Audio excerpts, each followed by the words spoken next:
At my grandfather's 78th birthday gala, I accidentally left my purse behind. When I went back for it, I didn't find the party.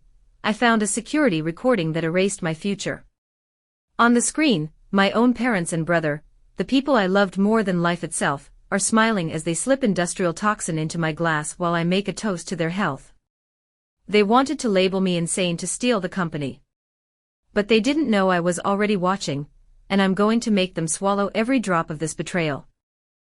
At my grandfather Arthur's 78th birthday gala, the security team played a recording that no one anticipated, and my future shattered in that single, frozen moment.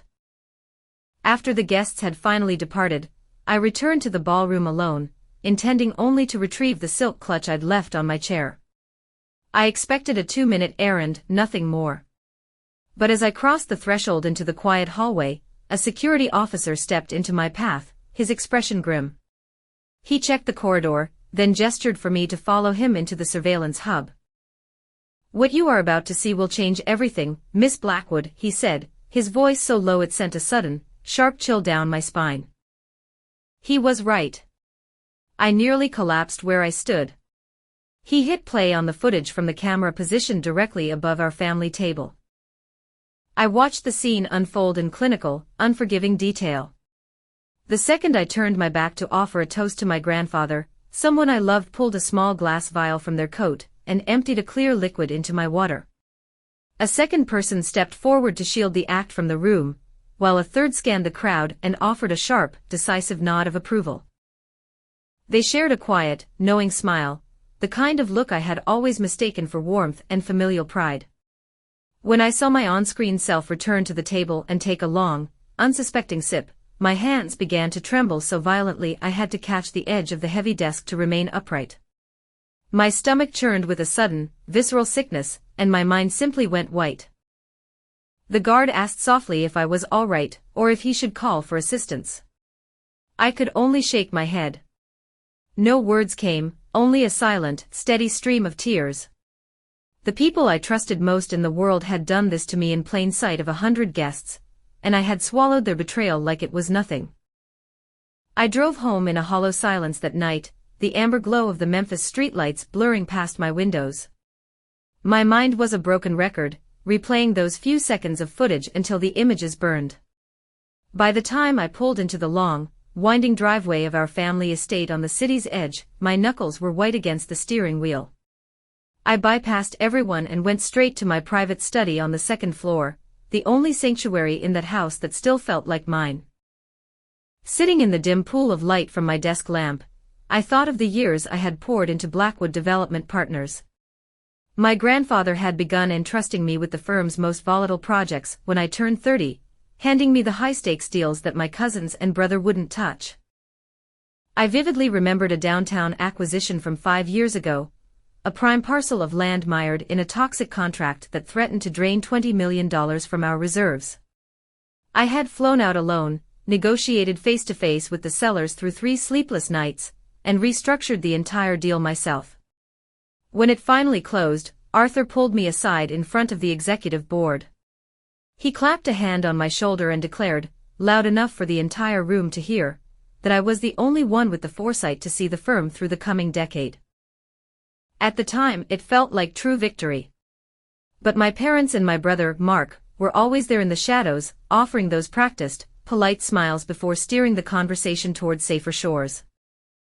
"Zoe did a fine job on that project," my father would say, his tone patronizingly smooth, "but the long-term strain of this industry is a heavy burden for a woman. It takes its toll." My mother would always follow suit with a practiced grace. "Mark is finding his rhythm quite well," she'd add. "He'll be ready to step in and provide the stability the family needs soon enough." Mark would simply nod, rarely contributing a word to the actual labor of the firm. Yet, my parents defended his lack of initiative every time my grandfather pressed for results. I used to dismiss it as a clumsy attempt to keep the peace between siblings, a way to ensure Mark didn't feel eclipsed. Looking back now, the truth was far more calculated. It was a slow, systematic erasure of everything I had built. They viewed my successes as temporary patches, convinced that a daughter could never be the permanent face of the Blackwood legacy. I leaned back in my leather chair, staring at the framed photographs lining the walls. There I was, shaking hands at a ribbon-cutting ceremony. There was a shot of Arthur and me hunched over blueprints late into the night. Those moments had felt like iron, unbreakable. But the way my family had minimized them, always pivoting the praise towards some vague future where Mark would naturally ascend, finally made a twisted kind of sense. They had positioned me as the capable interim, the one who fixed the broken things, and kept the engine running until the rightful heir was ready to take the wheel. I had presented growth strategies that doubled the value of our residential portfolio, and the response was always a lukewarm pat on the back followed by a comment about how exhausting it must be for me. I had the numbers. I had the revenue spikes. I had averted risks that would have sunk the firm, yet none of it mattered to them. It was framed as helpful support rather than true leadership. The pattern was everywhere once I knew where to look. Family dinners where my grandfather would boast about my latest acquisition, only for my mother to pivot to Mark's golf handicap, or some trivial networking he'd done at the club. My father would nod, reinforcing the idea that the business needed a man who could commit without the added pressures a woman faced. Even Mark's wife would chime in with remarks about how lovely it would be when things settled down, and I could finally relax. I had laughed it off, telling myself they were just old-fashioned. After all, Arthur saw my worth. But now, alone in the dark of my office, the doubt was a physical weight. If they truly believed I was merely a stopgap, what else were they capable of to ensure their version of the future came to pass? I stood up and paced to the window, looking out over the manicured grounds. This estate had been in our family for generations, a symbol of everything we had built in the South's competitive real estate market. I had fought to expand it responsibly, focusing on sustainable urban development that aligned with the modern world. Those efforts had paid off in ways the ledgers couldn't fully capture, reputational gains that opened doors previously closed to us. Yet here I was, wondering if my own blood saw any of it as permanent. The betrayal in that video wasn't just the act of poisoning my glass, it was the realization that my entire career had been undermined from within, dismissed before the fight had even begun. By the time I finally turned off the lamp, my exhaustion had crystallized into a cold, sharp resolve. Whatever happened next, I would not let them rewrite my story. I would not let them erase me from my own legacy. The properties I had acquired turned a profit faster than anything my father or brother had ever touched, mostly due to the aggressive strategies I had pushed through despite their constant resistance. Yet, none of my successes seemed to leave a lasting impression on them. In their narrative, my work was always framed as supportive effort rather than a demonstration of true leadership. The more I sat in the silence of my study, the clearer the pattern became. It played out at every family dinner. My grandfather would begin to boast about my latest acquisition, only for my mother to smoothly pivot the conversation toward Mark's golf game, or some trivial networking he'd done at the country club. My father would nod in agreement, reinforcing the idea that the firm needed someone who could commit to the long haul without the unique pressures a woman faced in the industry. Even Sarah, Mark's wife, would offer those saccharine remarks about how wonderful it would be when the transition was over so I could finally relax. I used to laugh it off. I told myself it was just a generational relic, an old-fashioned worldview that would eventually fade. After all, Arthur saw my worth, he had told me so many times. But now the doubt was a poison of its own. If they truly believed I was merely a placeholder because of my gender, what else were they capable of to ensure their version of the future came to pass? I stood up and paced the length of the room, stopping at the window that overlooked the manicured lawns. This estate was more than just a house, it was a monument to the Blackwood name in Memphis. I had fought to modernize our portfolio, focusing on the kind of sustainable urban growth that had turned us into the envy of our competitors. I had earned the respect of the city's power brokers, yet my own blood saw my contributions as temporary. The betrayal in that security footage wasn't just about the glass of water. It was the realization that they had been undermining me for years, dismissing my value before I even knew there was a war to be fought. By the time I finally turned off the light, my exhaustion had turned into a cold, hard resolve. I wouldn't let them rewrite my place in this legacy. 2 days later, I made my move. I refused to let the shock paralyze me. I contacted a private laboratory in the city center, a facility I had used previously for environmental soil testing on new acquisitions. They were known for handling sensitive corporate inquiries with absolute discretion. I drove there myself that afternoon. I had secured the remaining water from the gala in a sterile container, along with a blood sample I'd had drawn at a local clinic under the guise of a routine checkup. At the lab, I handed over the samples in person, stressing the need for an expedited, confidential analysis. My explanation was brief. I suspected environmental contamination at a private event. The technician was a professional. He promised preliminary results within the week. The wait was a specific kind of torture. When the first update arrived 4 days later, it only fed my anxiety. They had isolated unusual chemical traces, but couldn't identify them without more data. The compound didn't match anything in the standard databases for common toxins or contaminants. It was something more specialized.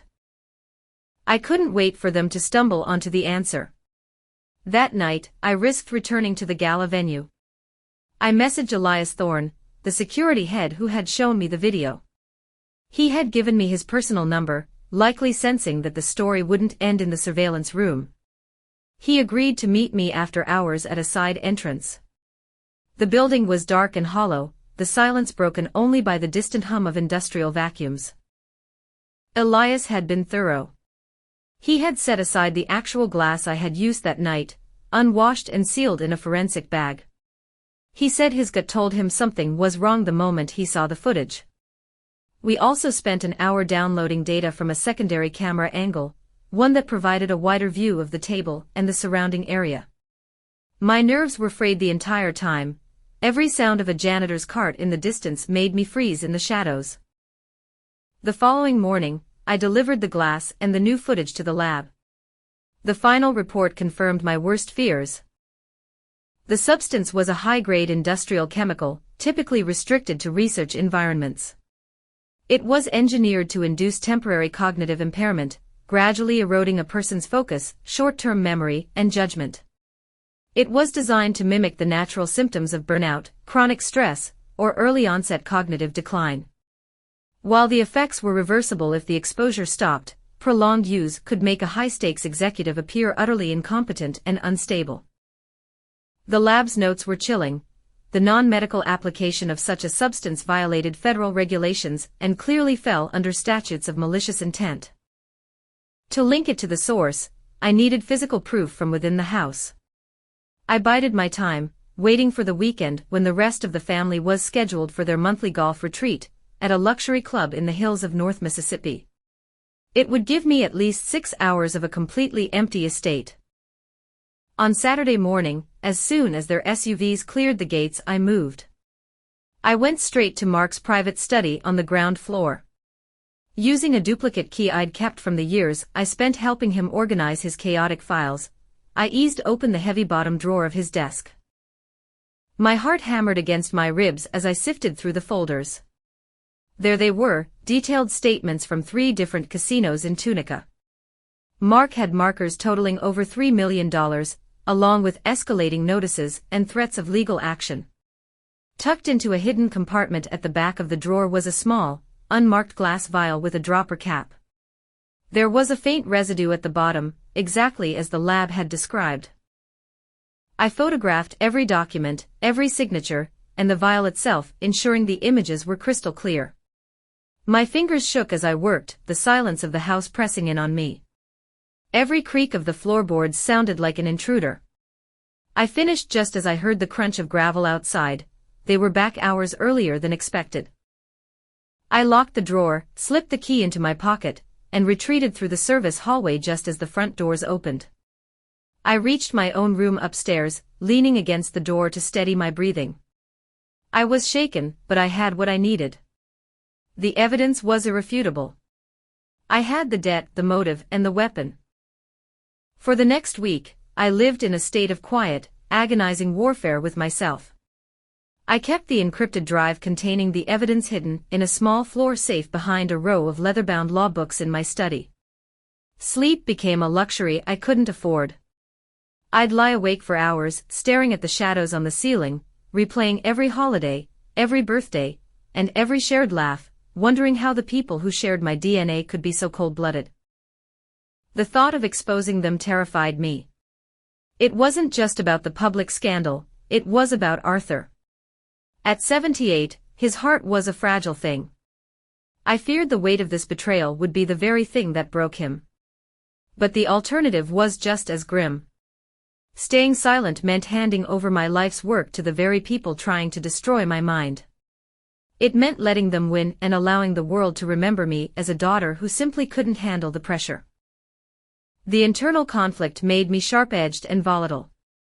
I was losing my patience in meetings and pulling away from everyone. Finally, I decided to test the waters with my mother. I clung to a desperate, perhaps naive hope that some remnant of maternal instinct would override her loyalty to the family's archaic traditions. I asked her to meet me at our favorite spot, a small, quiet bistro near Overton Park, far from the prying ears of the estate staff. She arrived looking as composed as ever, her pearls catching the soft morning light.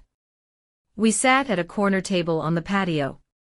I started slowly, mentioning how foggy I'd been feeling, and asking if she'd noticed a change in me. Then I leaned in, my voice barely a whisper. I have this nagging feeling, Mom. I think someone close to us is actively working to push me out of the firm. She looked at me for a long beat, her expression softening in a way that, for a second, made me think she might actually reach out. She sighed and set her porcelain cup down with a soft click.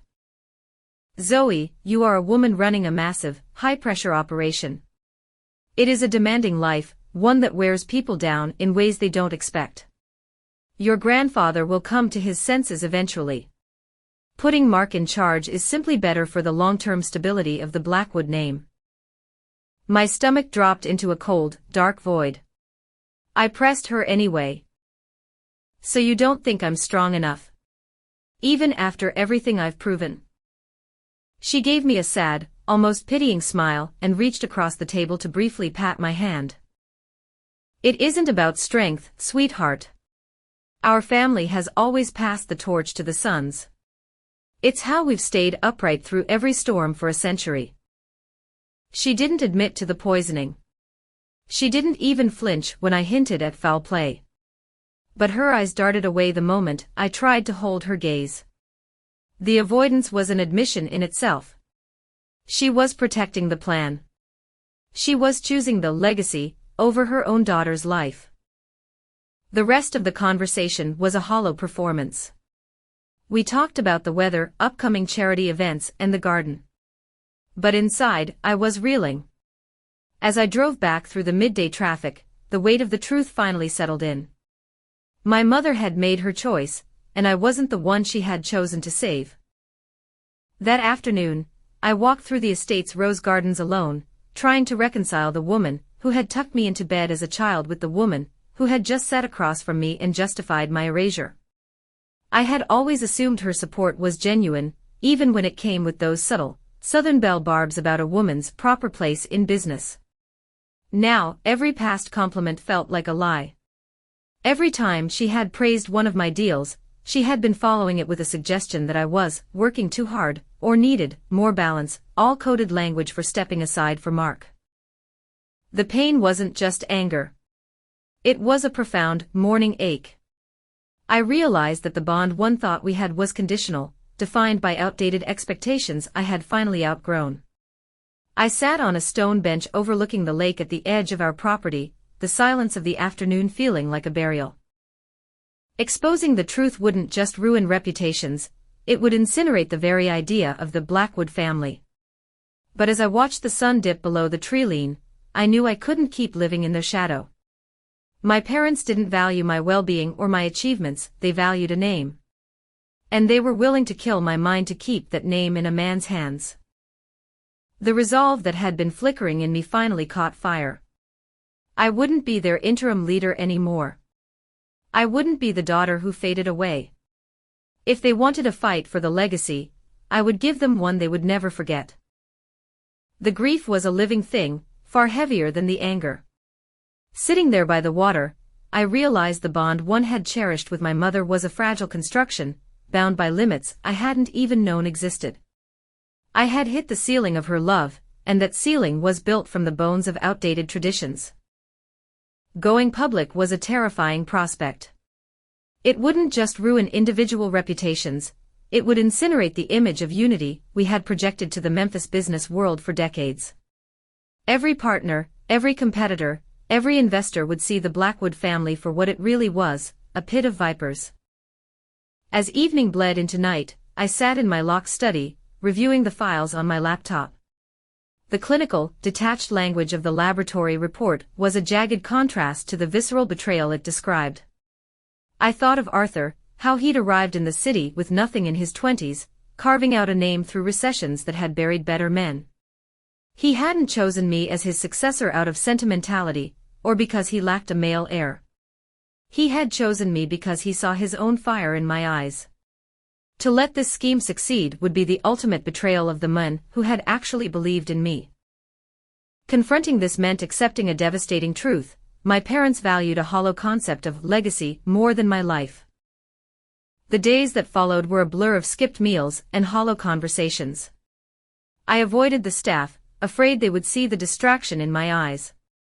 I caught myself second-guessing every smile from Mark, every dear from my mother. The turning point came on a rainy Tuesday. I was passing my father's study when I heard his voice, low and urgent. He was talking to Victor Langford.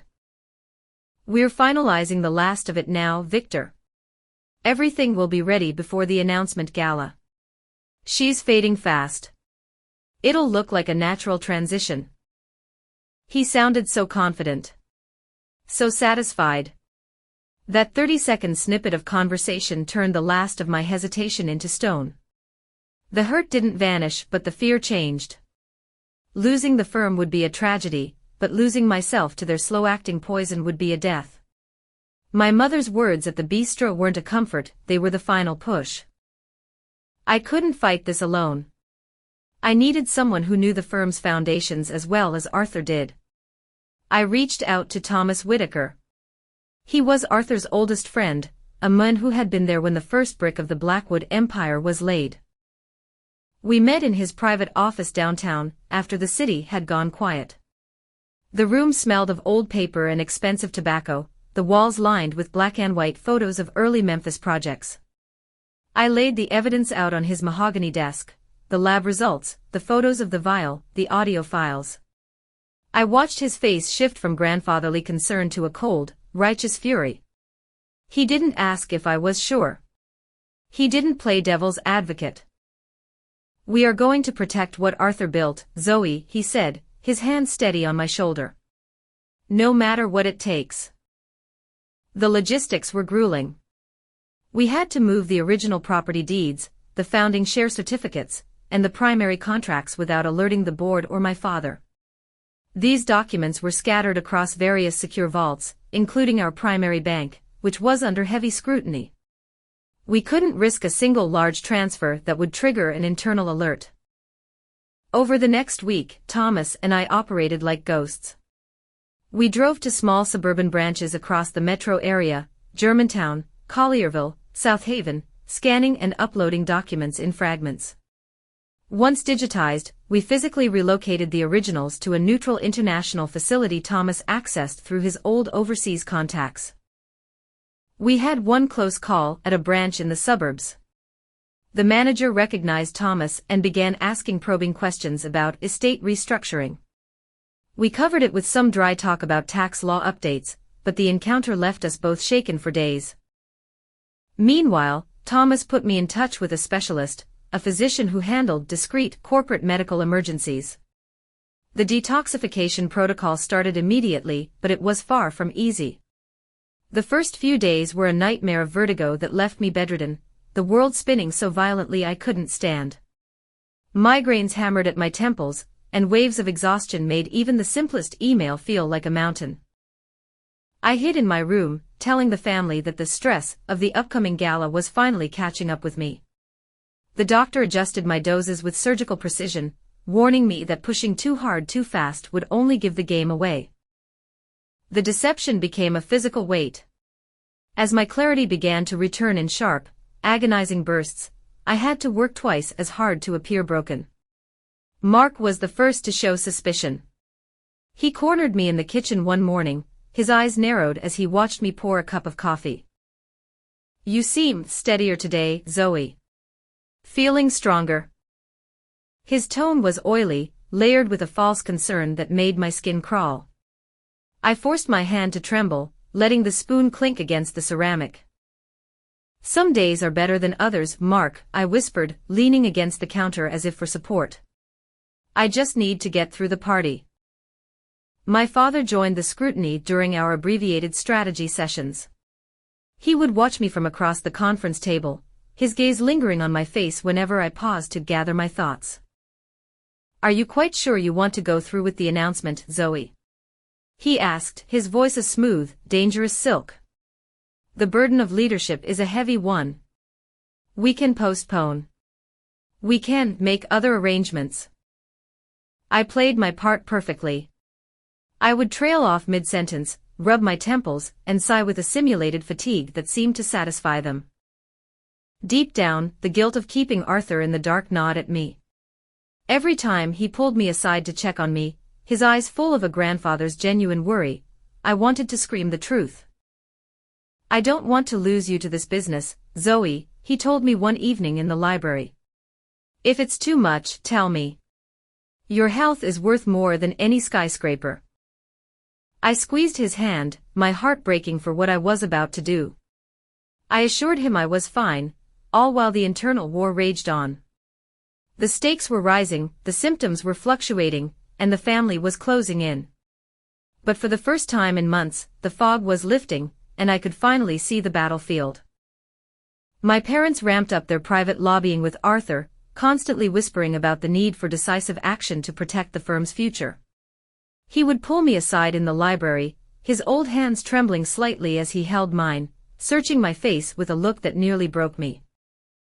"Are you truly all right with all of this, Zoe?" he'd ask, his voice a soft, weathered rasp. "I never wanted to bury you under this weight if it's too much to carry." The guilt was a constant, gnawing presence. I knew the truth would devastate him, but revealing it too soon would risk everything Thomas and I had secured. I reassured him week after week, all while the storm inside me raged. Risks appeared from every corner. A surprise audit at the bank almost overlapped with one of our digital transfers, forcing us into a frantic, last-minute reschedule. My physical state was a volatile sea. Clarity would return in sharp, brilliant bursts, enough to let me review complex financial projections with my old precision, only for a wave of nausea to strike the moment I entered a room with my family. I learned to time my weakness. I would slouch in my chair during dinner or excuse myself early, citing a phantom headache. My mother watched me with an unreadable, hawk-like intensity, her expression frozen since our conversation at the bistro. The air in the house grew heavy, everyone orbiting the date of the gala with their own jagged expectations. Finally, the day of the inheritance announcement arrived. The Blackwood estate, perched on the outskirts of the city, was flooded with a mix of forced celebration and unspoken pressure. Over 100 guests began arriving in the late afternoon. There were veteran developers who had traded handshakes with Arthur since the 60s, estate attorneys, bankers who held the keys to our financing, and a sea of distant relatives who only appeared when the scent of a legacy was in the air. The grand ballroom had been transformed. Crystal chandeliers cast a honeyed light over tables draped in fine linen. Fresh orchids, flown in from a hothouse in the Delta, perfumed the air, and a string quartet tucked into a corner played understated classics. Servers moved through the crowd with silver trays of champagne and hors d'oeuvres. Conversations hummed with talk of commercial leases and the recent revitalization of the Riverside district. I moved through the room like a ghost of myself. I carefully greeted clusters of acquaintances, intentionally letting my grip slip on the stem of my glass, allowing a few drops of wine to splash onto the floor. It was a small, calculated stumble to sell the narrative. When I approached a group of executives I had worked with on our most recent Midtown expansion, I paused as if searching for a thread of memory. I looked at a vice president I'd known for a decade, and asked him to remind me of his name. The concern on their faces was immediate and genuine. They patted my arm and suggested I find a place to sit. It was exhausting, but it was necessary. I was reinforcing the story my parents had been telling for months. I had sent Victor Langford a personal invitation, framed as an olive branch. I'd told him Arthur wanted to move past our old legal battles as he prepared the transition. Victor arrived early, dressed in a sharp, charcoal suit, working the room with a predator's grace, shaking hands and reminiscing about deals from 20 years ago. I watched him from a distance, exchanging nothing but a cold, brief nod when our eyes met. Throughout the evening, I slipped away to ensure the final pieces were in place. The USB drive was tucked into the hidden pocket of my clutch. It held everything: the extended surveillance footage, the audio logs of my father's secret meetings, the clinical breakdown of the industrial chemical, and the high-resolution photos of Mark's gambling debts. The independent technician, a man Elias Thorne had vetted personally, gave me a sharp nod from his position at the control station. He was ready to override the main display on my signal. My parents and Mark remained clustered around Arthur at the elevated head table. Their body language was a study in predatory triumph. My mother leaned infrequently, her hand resting gently on Arthur's arm. My father gestured emphatically toward the room, likely speaking of stability, while Mark sat forward with a look of hungry expectation. His wife, Sarah, stayed by his side, offering practice smiles to the conversation. As I passed near them, I caught fragments of their talk, phrases about protecting the core assets and ensuring a seamless transition. It was the language of a coup. Arthur's gaze found me in the crowd over and over again. His eyes were a mix of grandfatherly pride and deep-seated worry. During a lull in the music, he beckoned me closer. He took my hand in both of his, the strength in his grip still surprising. "How are you holding up, Zoe?" he asked quietly, his eyes searching mine. I managed a faint nod and a whispered assurance that I was fine, even as the adrenaline surged through my veins. The moment was almost here. Guests began to take their seats as the dinner service concluded. The clinking of silverware faded into a heavy, expectant hush. The master of ceremonies took the stage, his voice smooth as he welcomed the room, and began sharing stories of Arthur's early days, the risks he'd taken on distressed properties in the city's lean years that had positioned us for growth. Laughter rippled through the ballroom, and glasses were raised in casual toasts, no one knowing that the legacy they were celebrating was about to catch fire. The energy in the ballroom shifted as dessert plates were cleared. Conversations dropped to a low hum, and all eyes turned toward the front of the room. I had positioned myself strategically near the center aisle, close enough to act, but far enough to avoid drawing premature attention. Victor Langford was still mingling, discussing potential joint ventures with a small group, completely oblivious to his role in the coming wreckage. Arthur rose slowly to a wave of warm applause. He adjusted the microphone with steady hands, his presence still commanding despite his years.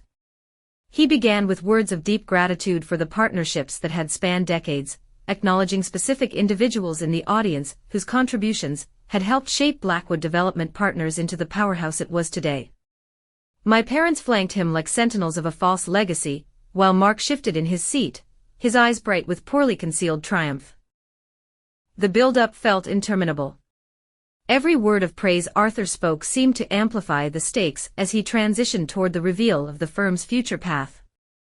The hall went completely silent. The clink of silverware stopped. Every guest leaned forward.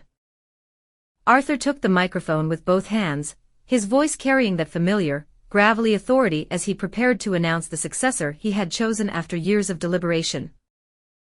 I stood up before he could speak. My voice was soft but carried through the silence, vibrating with an unsteady energy as I asked for permission to say a few words of thanks to my family first. I offered a faint, fleeting smile to the room, and gave a subtle signal to the technician. The massive high-definition screen behind the head table flared to life. The footage started immediately, the crystal-clear recording from the birthday gala months ago. It captured the exact moment I had turned my back. The room froze as the video showed my father keeping watch, my mother shielding the view with her body, and Mark carefully emptying the contents of a glass vial into my water. Then came the audio, Elias Thorne's recorded warning cutting through the speakers. "What you are about to see will change everything." The clip was followed by audio logs of their private sessions, their voices unmistakable as they discussed the logistics of making me appear mentally unfit, so they could sell off prime Blackwood assets to Victor Langford at a fraction of their value. The presentation continued, slide by slide. The laboratory report appeared next, detailing the chemical's devastating effects on cognition and judgment. Then came the high-resolution photographs of the vial found in Mark's desk, followed by the staggering casino debt summaries, over $3 million in overdue markers. A heavy, suffocating silence stretched for what felt like an eternity. It was the kind of quiet that precedes a landslide. Arthur stared at the screen, his face draining of color until he looked like a marble statue of himself. He turned slowly toward my parents and Mark. "Is this true?" he asked, his voice a ghost of its former self, rough and broken. No one answered. My mother bowed her head, refusing to meet his gaze. My father stammered something incoherent about misunderstandings and the good of the firm, but the words died in his throat. Mark went a sickly shade of gray, his mouth opening and closing without a sound. The guests shifted in their seats, a low ripple of whispers starting in the back rows as the reality of the betrayal settled in. I faced them directly, keeping my voice steady despite the hurricane inside me. "You did this to me because you believed a daughter was incapable of leading," I said. "Because you believed only a son deserved to carry the name, even if he had to destroy his sister to do it."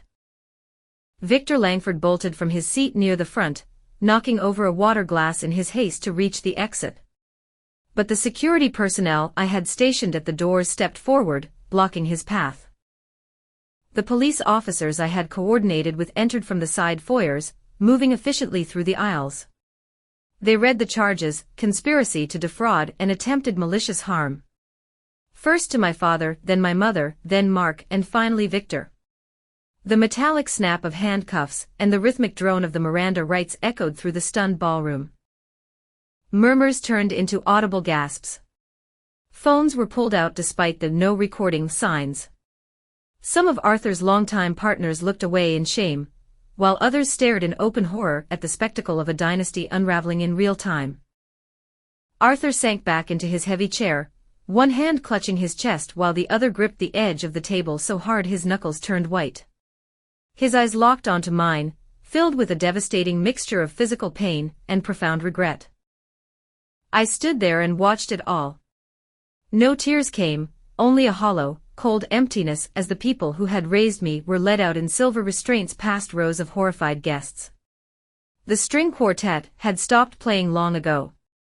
The only sounds left were the heavy footsteps of the officers and the muffled protests of my father.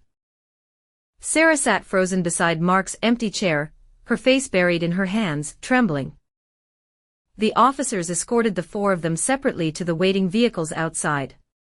Through the windows, I could see the sudden flash of cameras from the media contacts Thomas had tipped off. Inside, the room erupted into a low, frantic chaos of urgent tones. People were already asking what this meant for the firm's stability and the ongoing deals. I remained near the podium, watching the reality sink into the bones of the building. The betrayal was no longer a private wound, it was a public execution, undeniable and final. When I moved closer to the head table, Arthur reached for my hand again. He squeezed it weakly, his breathing labored, his eyes pleading for an explanation I wasn't ready to give. The evening that was supposed to celebrate a legacy had become its breaking point. Alliances were shifting in the shadows of the room, as the weight of the evidence hung in the air like smoke. The staff began clearing the tables quietly, sensing that the event, and perhaps the era, was over in every way that mattered. The estate felt larger and colder than it ever had before, but in that moment, standing amidst the fallout, I felt a strange, piercing clarity. I had protected the foundation, even if I had to burn the house down to do it. 10 months later, the wreckage had been cleared, and the legal finality from the federal court in Memphis was absolute. Julian and Beatrice were each sentenced to 8 years for conspiracy to defraud and attempted malicious harm. The judge was unsparing in his closing remarks, citing the cold, calculated nature of their actions over the course of many months. Mark received 10 years. His sentence was heavier due to his direct role in administering the chemical, and the subsequent discovery of separate financial fraud charges related to his hidden gambling debts. Harrison Beaumont's firm did not survive the fallout. Investors fled, contracts were voided, and regulators shuttered the business permanently after the investigation revealed a history of systemic unethical practices. Arthur survived the immediate shock, though it took a visible toll on his spirit. At 78, he grew quieter than I had ever known him, his days marked by a strict routine of medical follow-ups. But he refused to surrender his place in the firm entirely.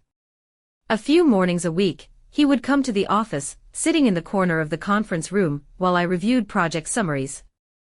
He offered insights pulled from half a century of experience, never once mentioning the trial, or the names of the people who had occupied the branches of our family tree. We developed a new rhythm, one defined by a shared silence and a deep, mutual respect. I assumed full control of Blackwood Development Partners, restructuring our leadership to focus on long-term, sustainable urban projects throughout the region. We closed several landmark deals for eco-friendly commercial districts in Germantown and Franklin, driving revenue growth that significantly outpaced the years of stagnation under my father's quiet sabotage. The partners who had weathered the scandal with us expressed a profound relief at the new direction, and new capital followed once the results became undeniable. The daily hum of the office was different now, lighter, cleaner, stripped of the tension that had once poisoned the air. Every morning, I walk into the boardroom on the top floor of our downtown headquarters. I always stop to adjust the 2 photographs on the credenza.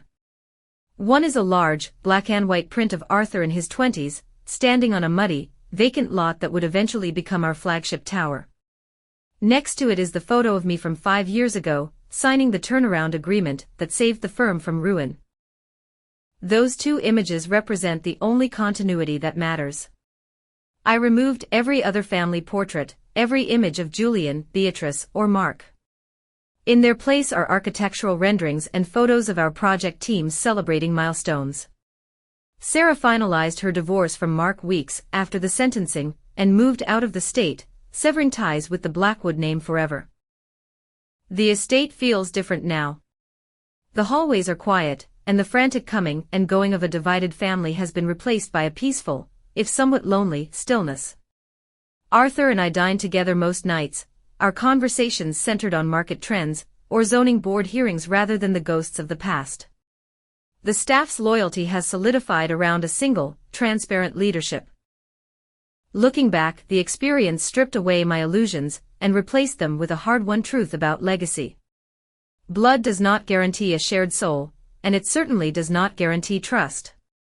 Sometimes, those closest to you are simply the ones best positioned to strike. True inheritance is not a right of birth or a privilege of gender. It is earned. It is forged through integrity, through the work done in the dark, and the choices made when no one is watching.